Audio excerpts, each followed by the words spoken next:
¿Qué tal, amigos? Estamos en su programa de emergencia. Soy Martín Ruiz y, como ya es costumbre, comparto el espacio con Patricio Lima. Patricio. Gracias, Martín, por la invitación una vez más y desde luego con temas sobre la mesa, muchos que hay de interés de la opinión pública, algunos más de interés de Tlaxcala como el programa que hicimos anteriormente, pero hay otros temas que le rebotan a Tlaxcala pero que tienen un interés, yo diría, mediático y de la opinión pública y política a nivel nacional sobre todo. Sí, Patricio, y queremos hoy hablar un poco sobre el tema de la inseguridad, las manifestaciones que se han estado registrando en las últimas semanas en la Ciudad de México, el asunto de Ayotzinapa, en fin, las protestas que llevan a cabo los movimientos feministas por hoy, que exigen justicia por la desaparición de mujeres, por el asesinato de mujeres, también por aquellos movimientos por este asunto del aborto. El del aborto, y yo diría también algunas manifestaciones que tienen que ver con acontecimientos históricos, yo diría de los cuales no debemos perder la memoria, porque este país en sus luchas reivindicatorias ha tenido hechos muy lamentables. Y tú mencionaste hace unos momentos el de Ayotzinapa, que cumplió 6 años recientemente, que el gobierno de Enrique Peña Nieto primero no le dio la importancia que debía, después, cuando ya entró el gobierno federal y la Procuraduría General de la República y se invitó a organismos internacionales en materia de defensa de derechos humanos a participar en las investigaciones por la poca credibilidad y confianza que tenían sobre el caso Ayotzinapa, pues vino unos años después la famosa verdad histórica que casi nadie creyó, que ahora nos dice el propio fiscal Gers Manero en el gobierno ya de Andrés Manuel López Obrador, que a más de mentiras históricas hubo grave corrupción como esos 1,000 millones de pesos que le dieron a Cerón de Lucio por falsear la verdad. Entonces pareciera que yo marcaría 2 puntos en el caso Ayotzinapa, que va a seguir teniendo resonancia, manifestaciones, inconformidades, porque el gobierno de López Obrador tampoco ha sido lo que se esperaba en 2 años, y yo desde luego soy muy prudente al decirlo, pero sí se esperaban mucho más avances a estas alturas. No se tienen, tampoco yo soy un crítico severo del gobierno de López Obrador, porque sí se le ve voluntad política, da la cara por el acontecimiento muy lamentable de Ayotzinapa, se reúne con las familias, invita al fiscal a que dé la cara, al subsecretario Encinas, Alejandro Encinas, para que él, que tiene en sus manos una parte de este trabajo, dé la cara también. Y a mí me parece eso un avance que no lo es definitivo. Mira, Martín, parto de este hecho y no me desligo del tema. Cuando un gobernante da la cara por los problemas, por los conflictos, por las situaciones difíciles, a mí me parece ya un avance. Claro. Hay gobernadores que no dan la cara ante el conflicto, más bien le dicen a otros que la den. Sí, claro. Porque hubo un gobernador al cual sirvió Álvarez Lima, exgobernador de Tlaxcala, y Andrés Manuel López Obrador tabasqueño, que desde 1980 escribió un libro donde las palabras iniciales nunca se me van a olvidar. Decía que gobernar en México, un estado del país, es gobernar el conflicto. ¿Qué nos quería decir Enrique González Pedrero, que fue maestro de Álvarez Lima y de Andrés Manuel López Obrador en Tabasco? Porque Álvarez Lima trabajó un tiempo por allá, hace muchos años. Estoy hablando de los 80s, y ahí conoció a Andrés Manuel López Obrador. Para aquellos que dicen que Álvarez Lima llegó de colado ahora al proyecto de López Obrador y demás, no, se conoce con López Obrador desde los 80s. Siguieron caminos diferentes de la política, ese es el asunto de ellos. Pero vaya, ¿por qué retomo este libro y esta frase inicial porque si ya desde los 80 se hablaba de que gobernar es conflicto, pues entonces el gobierno de López Obrador, con el huachicol, con el asunto de los que no pagan impuestos, con el asunto de, ahora lo estamos viendo, de las aguas, López Obrador es un gobernante visible en el conflicto, no en lo mediático, no en lo bonito. Los programas sociales los entregan sus colaboradores y que sería para la foto, para la imagen. Incluso a diferencia del gobierno de Peña Nieto, y esto yo lo he comprobado, antes le pedían porras al presidente por entrar en un programa social de miseria. Ahora está prohibido que hablen de quién entrega los programas sociales, y hay para adultos mayores, hay para discapacitados, hay para estudiantes. Prohibido que se hable de que lo está entregando. Es el estilo nuevo, diferente de enfrentar el conflicto, y si hay programas sociales que se entreguen, porque como decía muy bien Álvarez Lima hace muchos años en Tlaxcala, esta obra que les estoy entregando es de dinero de ustedes, no tienen por qué agradecerme. Son estilos de gobierno, no es dinero de ustedes, entonces cuídenla, disfrútenla y manténganla con cuidado. Eso es lo que debe hacer un gobierno, yo diría, que sabe muy bien que le está sirviendo a la gente, no que está entregando dádivas y regalos. Entonces, cuando gobiernan el conflicto, a mí me parece que son gobiernos que hay que reconocerles. Entonces, el gobierno de López Obrador ya dio la cara por Ayotzinapa, el mismo presidente se disculpó por ser un crimen, dice él, que de Estado. Pues ojalá y entreguen resultados más creíbles pronto. Pero se acerca la conmemoración, que tampoco debemos olvidar, del 2 de octubre, que va a generar manifestaciones también. De hecho, el de Ayotzinapa fue un crimen de Estado, dicen ahora, y fue un conflicto de 43 desaparecidos de estudiantes de una normal, porque se preparaban para la conmemoración del 2 de octubre. Bueno, entonces México vive un escenario de conflicto, de manifestaciones, y yo diría que las visibles y que lastiman son las que tienen que ver contra la violencia de la mujer, los feminicidios y la inseguridad creciente en la que estamos inmersos como país, y desde luego que Tlaxcala no es la excepción.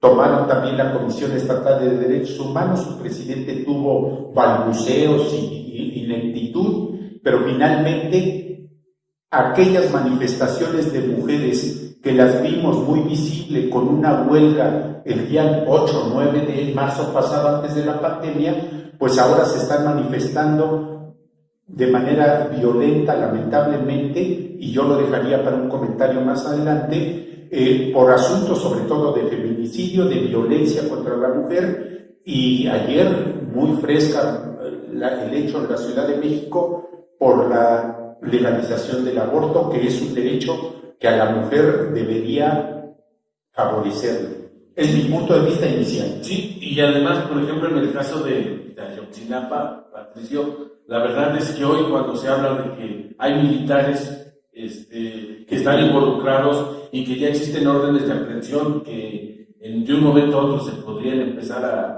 a ejecutar, pues habla de la voluntad del gobierno de tratar de llevar justicia a esos 43 estudiantes desaparecidos que marcaron sin lugar a duda el gobierno de Enrique Peña Nieto. Lo marcaron negativamente y la historia lo va a registrar como un gobierno corrupto, inepto, inservible para un asunto de estos.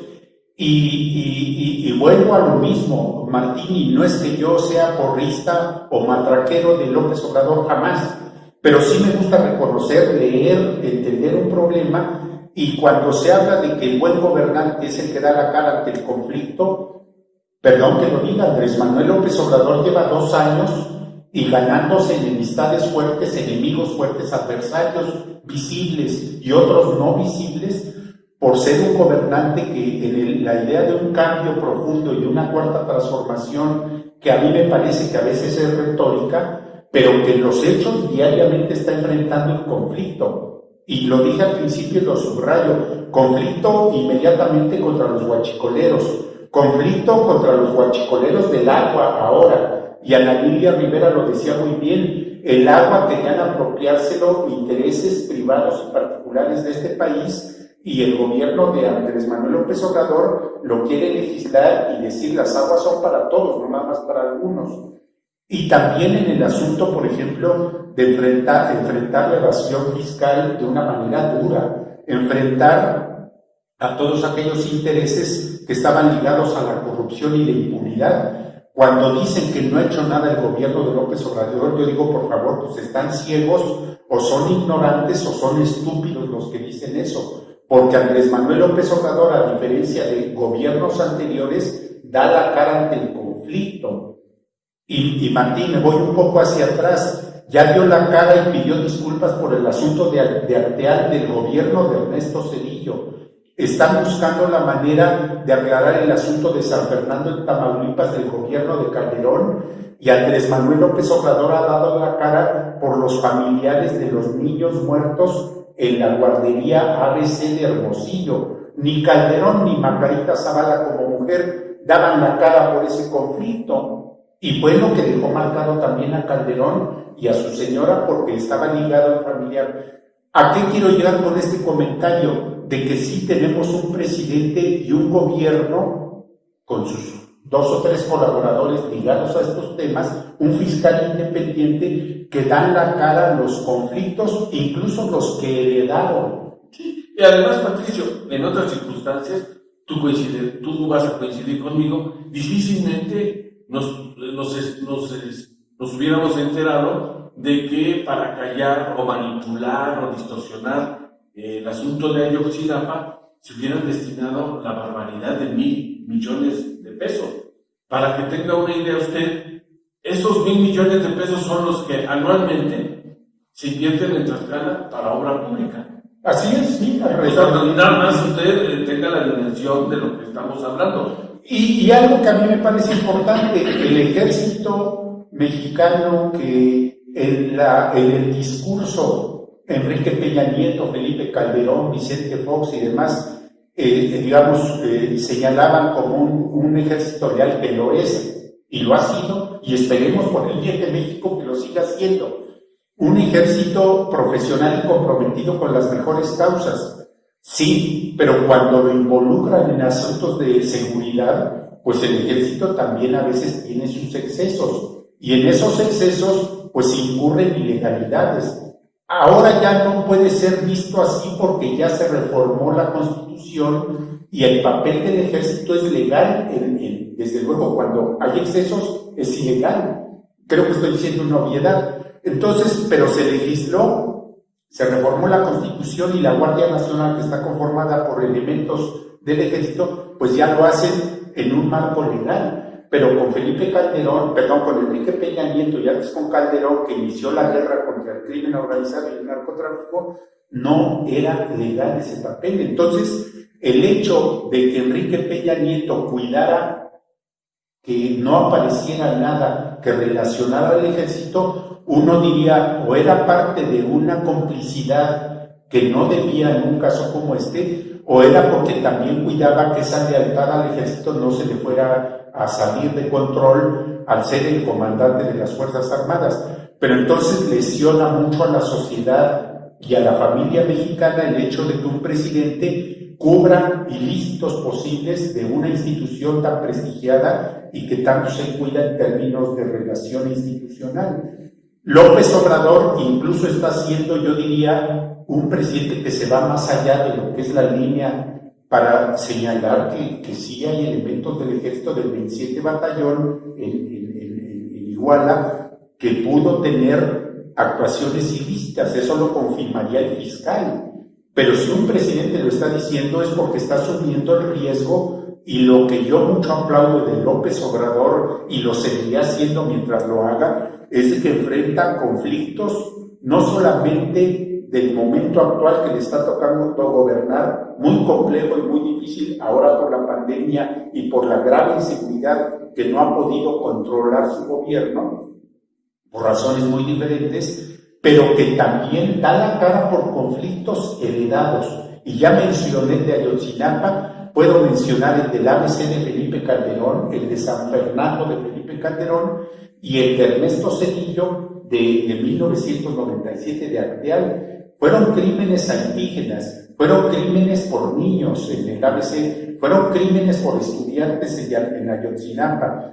y desde luego el hecho de que dé la cara, pida perdón y estén haciendo investigaciones más creíbles, a mí me parece que eso es de un gobierno ciertamente diferente a los corruptos, impunes e irresponsables. Felipe Calderón, nos estamos enterando, Martín, por buenas investigaciones periodísticas, de que a la 1 de la tarde, 2 de la tarde empezaba con sus brindis siendo presidente de la República, y ahora el líder nacional de PAN pide que se le hagan exámenes psicométricos, psicológicos al presidente de la República y a su gabinete. Si a mí me preguntan que se les haga, sí, porque yo estoy de acuerdo que se les somete escrutinio a nuestras máximas autoridades, pero ¿por qué no lo pidieron cuando fue Vicente Fox o el alcohólico de Felipe Calderón?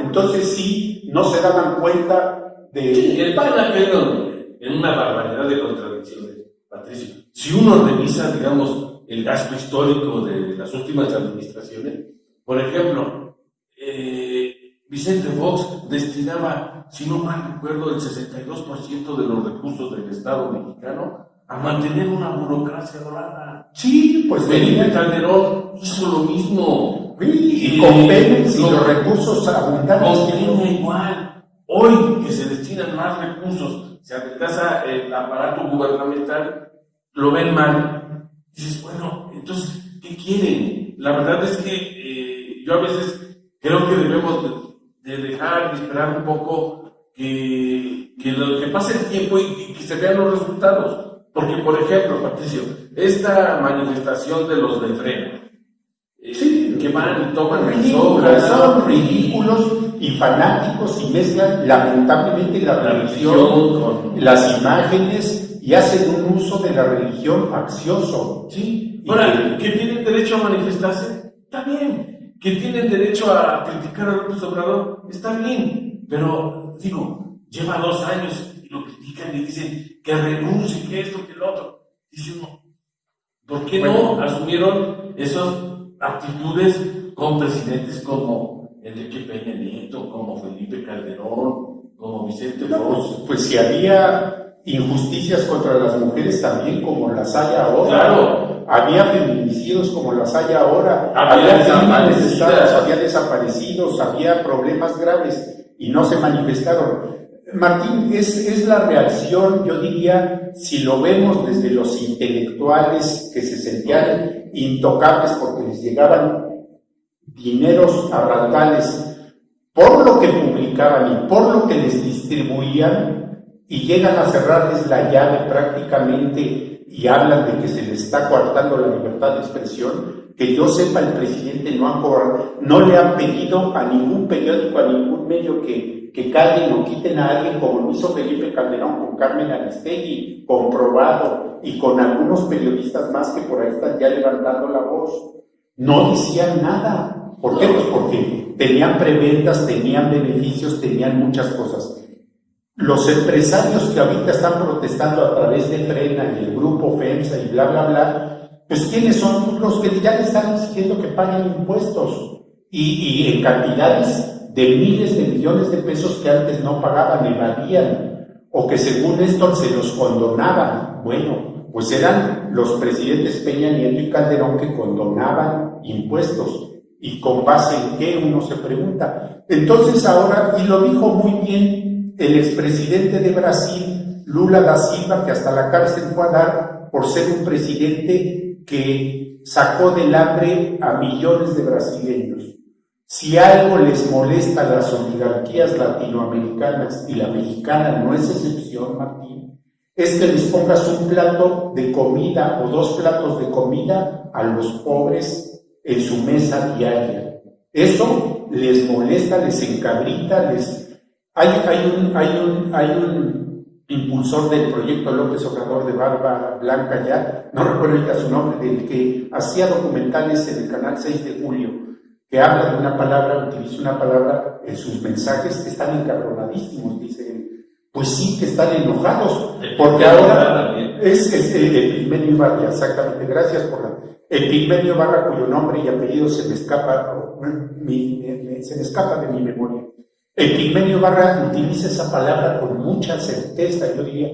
Pues ¿por qué? Porque ahora hay un gobierno que les da los beneficios sociales. Pero voy a comentar algo de apenas ayer y antier, Martín. En Estados Unidos, Donald Trump ya va a dar a los adultos mayores en Estados Unidos $200 como un programa social de apoyo por la pandemia y porque ya se dio cuenta que el dinero no se le puede ir nada más a un sector de la población, también tienen que recibirlo las clases. En Brasil, ahora que con la pandemia un presidente como Bolsonaro, que es pro empresarial, ya les está dando una cantidad semejante a la que les están dando en Estados Unidos a las familias pobres. Y tú dices, bueno, ¿a quién están queriendo invitar? Gobiernos procapitalistas, proempresariales. Pues Andrés Manuel López Obrador, porque se dan cuenta que el capitalismo salvaje, perdón, porque no es el tema, no puede seguir dándoles más a unos cuantos. ¿Y por qué en México no ha habido protestas sociales y manifestaciones más que ahora en ruedas y en campamentos ridículos como el que está en el Zócalo? Pues porque los que se inconforman son los que antes recibían a manos llenas dádivas y prebendas. Entonces, ¿por qué no hay manifestaciones? Pues porque le están llegando los apoyos sociales a los sectores más marginados y jodidos. Entonces, tenemos un mal gobierno en ese sentido y Ricardo Anaya en sus capsulitas ahora lo empieza a criticar. Pues si lo que está salvando a México y a sus zonas desprotegidas de pobres y marginados son los programas sociales y los dolidos pues son otros. Perdón que haya utilizado estos ejemplos que son de esta semana, Martín. Sí. En Estados Unidos ya hay un programa de carácter social del presidente Donald Trump. Cualquiera diría, ¿qué le pasó, no? Y en Brasil, Bolsonaro, que es el gobierno proempresarial más proempresarial de los últimos años en Brasil, ya implantó los programas sociales y ya las encuestas de opinión le están favoreciendo y ya los reclamos están viniéndose a menos. Pues porque son programas que están imitando en Argentina, ni se diga. ¿Y qué está pasando? Por el contrario, en Bolivia y en Ecuador, donde había este tipo de programas sociales o este tipo de gobiernos, ahora están queriéndolos despedazar. Entonces, no, en mi opinión, no estamos tan mal con un gobierno que fija su vista en programas sociales y que se enfoca en resolver conflicto como estrategia de gobierno. Y además, Patricio, si somos honestos y prudentes, nadie iba a llegar y en 2 años a solucionar problemas y vicios de tantos y tantos años. La verdad, era imposible. Y luego, si se te atraviesa una pandemia que prácticamente te inmoviliza la economía durante 1 año, y entonces puedes decir, ay, es que este presidente burro que renunció. Sí, o sea, se me hace también una postura radical y muy absurda, porque yo lo que creo que todo lleva un tiempo, lleva un proceso, y hay que darle los espacios y el tiempo para ver cuáles son los resultados que nos entrega conforme pasen los meses. Y voy a comentar algo, Martín, muy duro y yo diría muy lamentable, porque aquí no está la mano de la secretaria de Gobernación, que es una mujer preparada, culta, con una experiencia en materia judicial, la única que ha llegado a la Secretaría de Gobernación mujer y la única que ha llegado con toda esa experiencia, que es o temor o no sé qué, o no quiere enfrentar el problema, cuando frena y cuando algunos voceros de frena, cuando algunos inconformes de la política institucional hablan de que hay que matar al presidente. ¿En qué país ocurre eso? ¿En qué democracia ocurre eso? En una democracia consolidada, eso no es posible que ocurra. En una dictadura no es posible que ocurra, y estoy hablando de los extremos. En un país como México sí ocurre y no pasa nada a aquellos que se expresan de esta manera. En México, Felipe Calderón lo dijo, y hay grabaciones, que debería haber una insurrección militar para quitar a López Obrador con alguien que fue presidente. Imagínate lo duro que es. Sí, claro. Y no pasa nada. Híjole, tenemos un gobernante tolerante y una secretaria de Gobernación que también es excesivamente tolerante. En cualquier país, repito, de una dictadura muy autoritaria o muy democrático, una expresión así es para castigar inmediatamente a quien pronuncie eso. Y aquí en México lo están haciendo. Entonces, para aquellos que dicen que tenemos un gobernante autoritario, aquí en Tlaxcala hay una muchachita que quiso ser gobernadora y que dice que tenemos un presidente autoritario. Cuando Felipe Calderón, su jefe, su amigo, dijo eso, era para que le hubieran llamado de la Secretaría de Gobernación a que aclarara una expresión de ese tipo. Y los que están en el Zócalo de Frena, ya hay grabaciones donde expresan esto. Y por ahí hay algunos pseudoperiodistas que todavía siguen en el micrófono, que han pedido que a López Obrador ojalá y lo desaparezcan. Por favor, ¿en qué país ocurre esto? Solamente en México. Mierda. Bueno, ¿haces algo más? Pues mi conclusión es de que las manifestaciones que encuentren, que haya un gobierno tolerante a la manifestación, pero que investiguen muy bien las infiltraciones que hay en las manifestaciones, porque estos sí pueden dar al traste y llevar a confrontaciones violentas más fuertes. Lo vimos en Chihuahua con el asunto del agua, y un gobernador que estaba subiendo, de momento se vio muy contenido en muchos aspectos, por querer infiltrar manifestaciones. Las de mujeres se infiltran también, y esto sí sería lamentable, porque yo nunca desearía que a las mujeres les ocurra algo, ni violencia de género, ni feminicidios, ni problemas cuando se manifiestan, que más de las veces lo hacen con legitimidad. Pero ojalá y no se incurriera en este tipo de expresiones de infiltrar, porque eso sí puede dar al traste con la libre manifestación